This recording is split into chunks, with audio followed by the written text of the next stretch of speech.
back. Hey, We are on guys. episode number 50. We actually are a year mark, Yeah, but because we took off 2 weeks for Christmas, it's number 50. Yeah. Pretty cool. We're excited about that.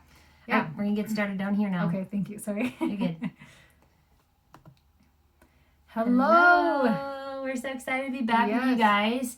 We are on episode number 50, which makes us at 1 year because we took some time off for the holidays, but we are pretty excited. We hit our year mark. We were actually just looking at the growth of it. We've had over 30,000, 33,000 listens and downloads. In the year. That's pretty awesome And for so a our brand first new year- podcast. We're pretty proud of ourselves and of you guys for following along, and it's been a fun journey for us so far. Well, I think it's been fun too to hear people saying that they've had the courage to homeschool. Mhm. Like somebody on our Instagram hopped on and said, thank you for the recommendations. They did the good and the beautiful language Oh, arts. that's cool. And so she had planned to take her kids out at the end of the year, but because of circumstances, she took them out sooner. So having the support system of our podcast. So Yeah. we love you guys. Thanks for listening. And we're happy that it's making a difference in your lives. So thanks for your comments and your suggestions through the year too, to help us fit your lives better. Yeah, and all the shares, we love that. So today's topic is We're going to tell you the worst thing a mom can ever hear in her day. What do you think it is? well, I know. Yeah. I'm bored. I'm bored. You have to Bored. say it like that. What can I do? I'm bored. Mom, I'm so bored. Yes, so that's what we're talking about with you guys Oh today. my gosh, what the is art of boredom. that? Like, what do you think of if you're Oh, like, it drives me crazy. I'm like, I'm sorry. like an Hi, bored. annoyance is, yeah, hi bored, I'm I'm mom. Karin. Yeah. It's like a dad joke. I'm good at dad jokes. Yeah. My dad was good at dad jokes. That's awesome. No, but for reals, it's usually an obnoxious thing to hear your kids say. And when I hear it, I usually say, okay, let's get some work done then. I've got Yeah. some chores that you can do or whatever. I don't know Well, what you it's say. interesting. So I had I feel like my kids, the oldest 5, were raised as one child, right? And then we have Briggy's by himself and George will be by himself. Yeah. So we kind of already did the board thing and kind of figured it out. And now Brigham's entering it. Oh, yeah. And so it's been coming up a lot at our house of learning how to be bored. Because when did we as a culture decide that boredom was a bad thing? I don't know. It's interesting, isn't it? We hate it. Like, people hate to be bored. They always want to be busy and doing. And I think our kids, or most of the youth and children these days, don't know how to be bored. They just can't handle it. And I think some reasons why are because of how much structure we have in our lives. Our lives are so filled and so structured and planned to the minute that these kids don't even have any downtime in their lives and don't have any time to be bored. They don't have Yeah. time for it. And we're so used to such a fast pace, not only in our lives and our activities, but with games and movies, and everything is instant I was going to say, gratification. we laughed about this with our kids one day, that we had to go to Blockbuster or Hollywood Video. That was another big one, And right? sometimes the videos we wanted weren't there. Right, and so like first you had to drive there, Yeah. and then you had to hope it was there, and then you could watch it, then you had to hurry and get it back. Yeah. And so just to watch a movie, Well, when I and was a even kid, we had music, to rent. you know, you'd have to go and buy a CD if you wanted a song, and now it's like, oh, just look on your phone, there it is, you know. And we Yeah. even have our Apple Music, so we just click and it's there. You don't even have to pay for it at the Right. moment, and everything is so quick and so instant and given to you as soon as you want it. And so that's just what we're used to. You know, our fast food drive-thrus, if it takes more than 30 seconds, we're annoyed. And Yeah. if the website doesn't load in 3 seconds, we're annoyed. That's And funny. all of these things that are just so fast and easy for us that we don't know how to slow down anymore. Well, even Amazon Prime, when like things come in a day now sometimes, and you're like, oh, this is But a if it 2 gets day. delayed, if it's like a 4-day delivery, it's the worst thing in the world because we didn't order it in time usually. But Yeah. I know everything's that way. And so I think there's just a lot of factors that have led to that don't allow us, or we don't know how to be bored. Yeah, it's kind of sad. The average child in America watches 2 to 5 hours of TV a day. I think that's really sad. Well, especially if you add in that they're probably in school Mm-hmm. too. So they're So watching school in the for morning. 7-8 hours, Yeah, come home, watch TV for the rest of the day, and then what? They go to bed. right. There's and your so, yeah, it's Or so sports, interesting. or whatever other extracurricular they're filled with in those extra minutes of their day too. So there's just not a lot of time for kids to just have downtime. Yeah, so they don't really know how to be bored anymore. And so we're Right. going to share some things of why is it even great? Why, like the art of being bored, why is it so good to have boredom? Yeah. So there's a lot of benefits to boredom, like really a lot of them. Did you know that? I think it's cool.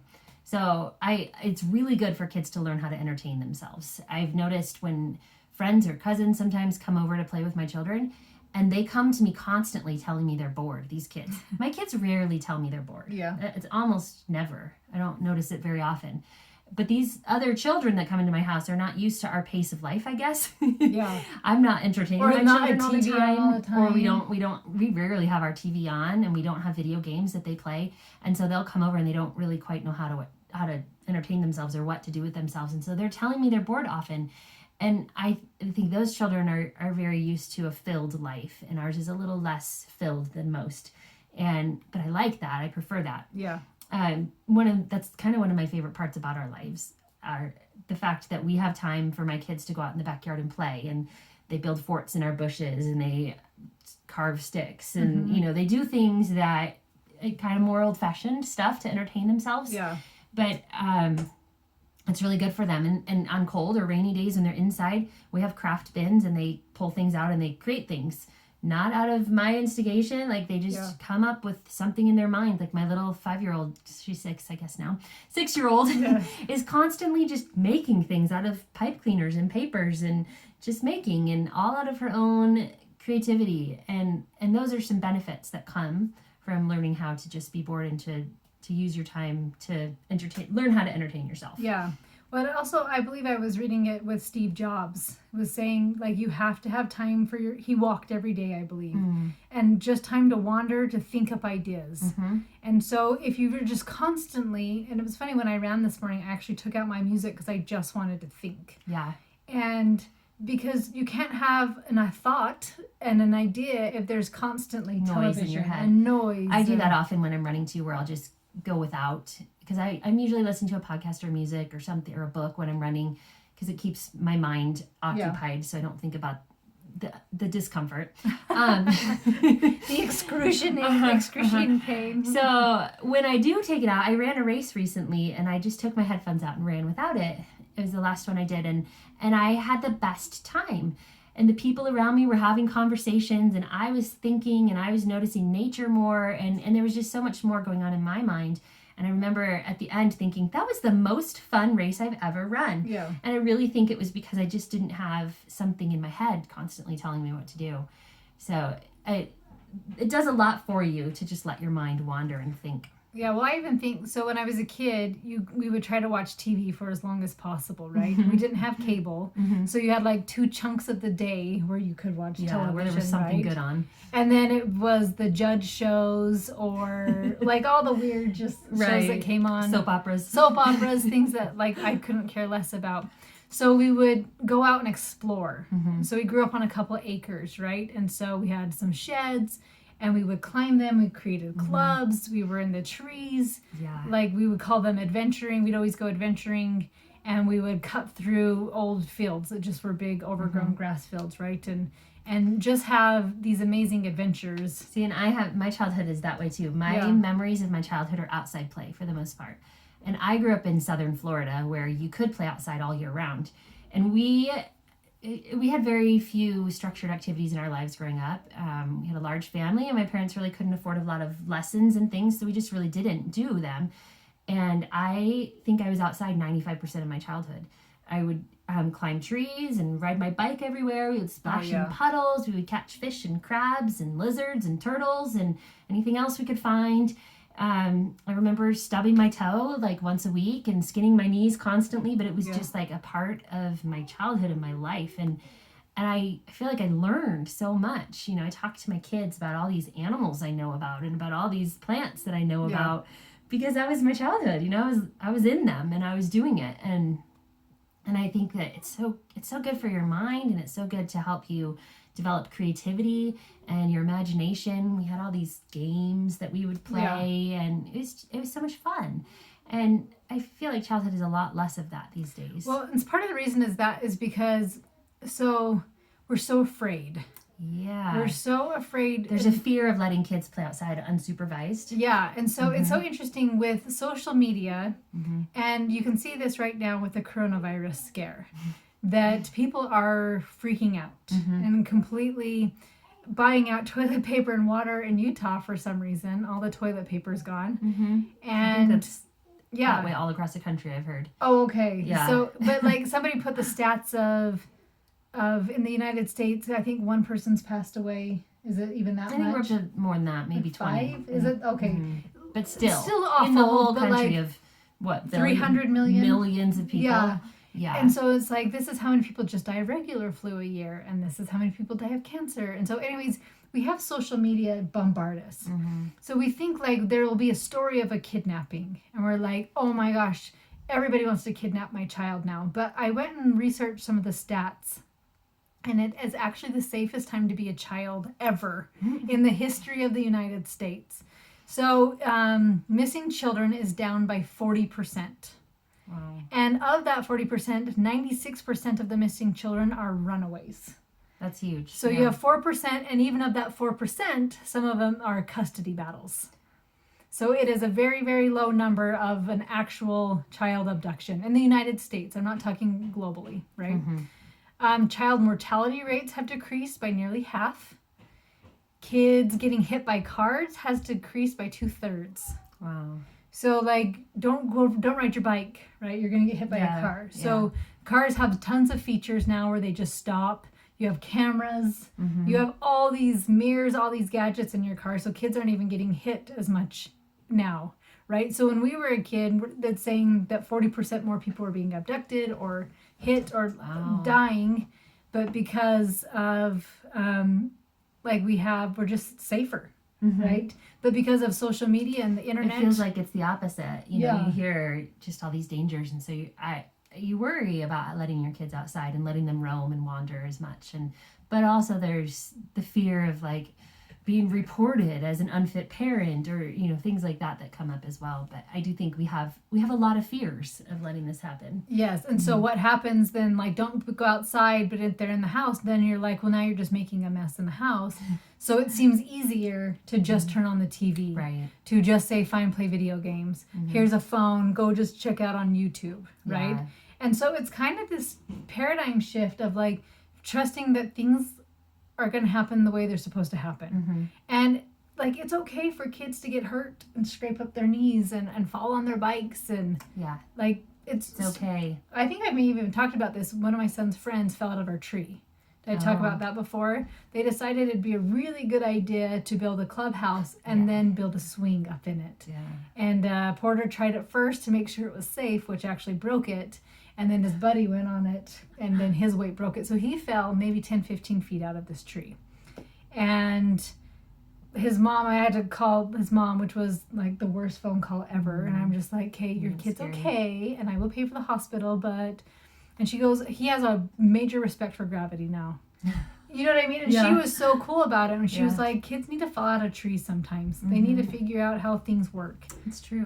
Breaking your arms, you figure out like, oh, that doesn't work so well. But there's something in being able to be daring and challenging yourself. There's a lot of growth in that. And curiosity, I think, is really a big part of the boredom. My kids use their curiosity a lot to figure out how things work and what will happen and what if, Yeah. I think that's really good for them. So I recently finished a book, and I think you've listened to it before, right? I have, yeah. Okay, of Simplicity Parenting. And I don't remember his name. I want to say it's Kim, because I can't remember either. We'll get it. Okay, yeah, it'll be in there. So Simplicity Parenting. And he talks about some ways of kind of helping simplify your lives and allowing some of that boredom to creep in.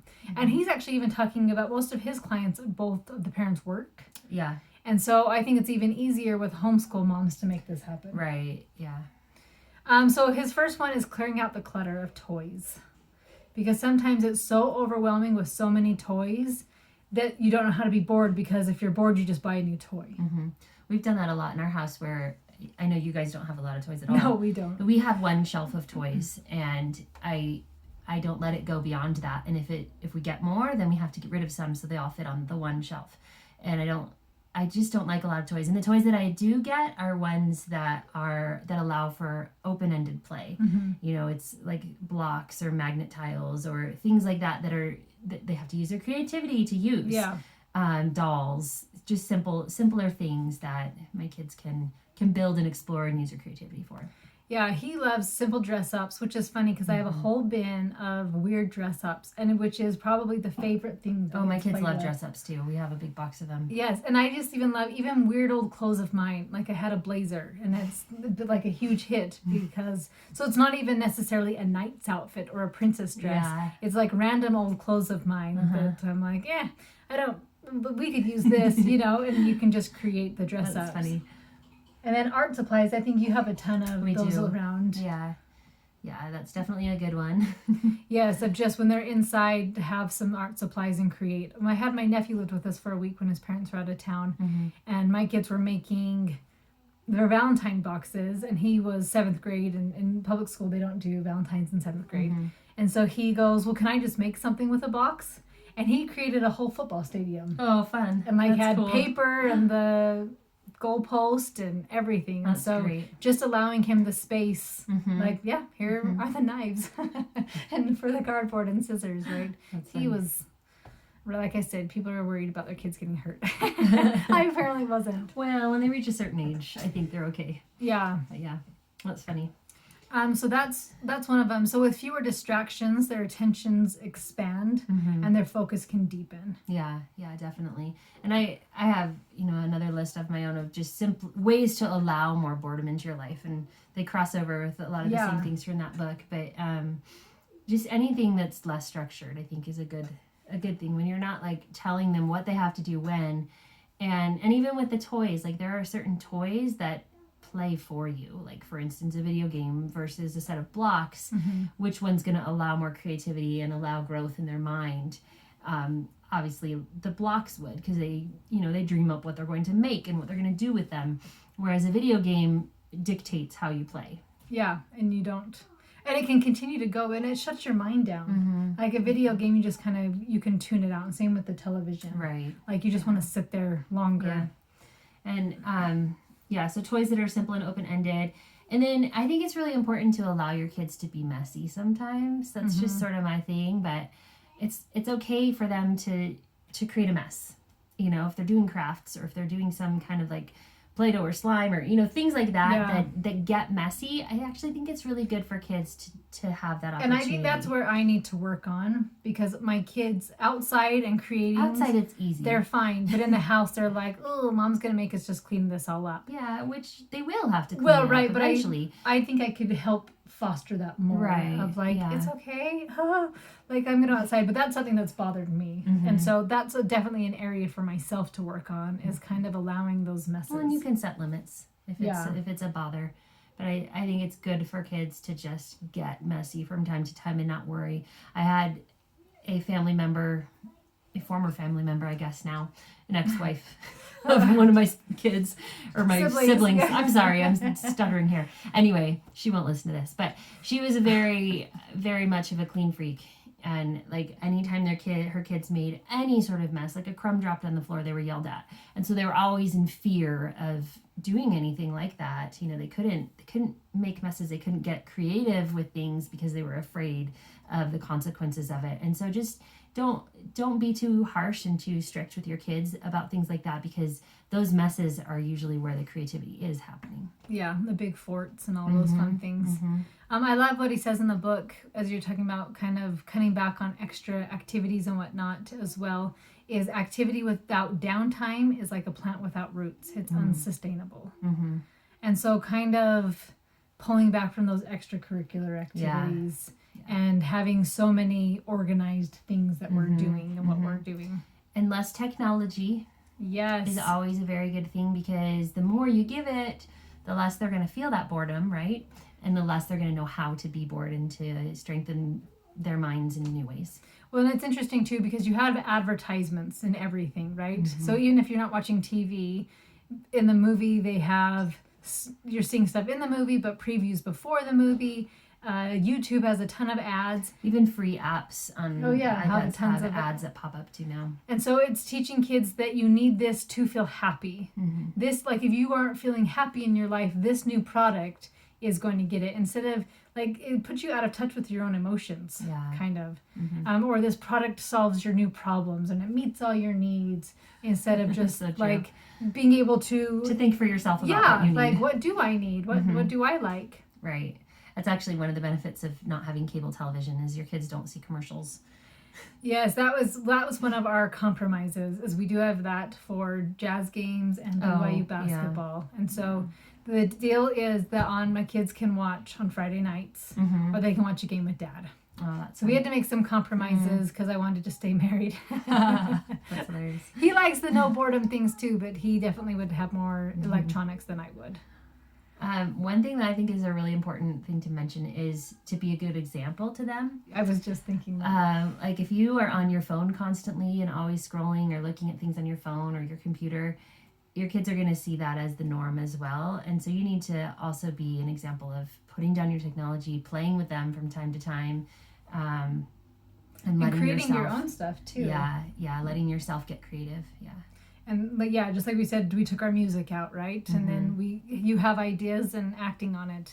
And so if you can include them, it's fantastic. But it's okay for you to, like, be bored sometimes. Yeah. You're like, what do I want to do? And for me, having nothing in my head, like, for instance, running without the headphones, it's almost like this, like, mentally clearing time for me, where I can, like, think through the challenges I'm going through and ponder and solve problems. And it's not even only about being creative necessarily. We don't all need creativity all the time in our lives, but we do need mental clarity.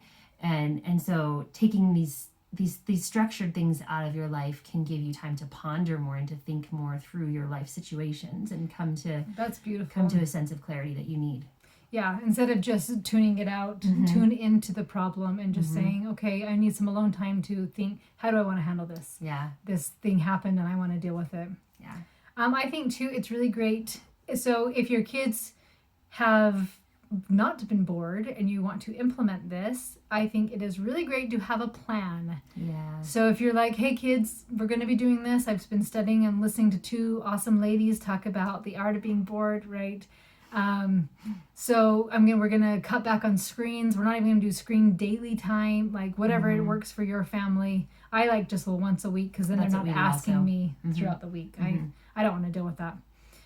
So letting them know, like, we're going to kind of, what's the cute lady who cleans the house? Marie Kondo. Yeah, we're going to Marie Kondo your toys. Like, we're just going to kind of get things down. So have a plan, and because when they come to you, they'll maybe be on board with it, and then eventually they're going to say, I'm bored. Yeah.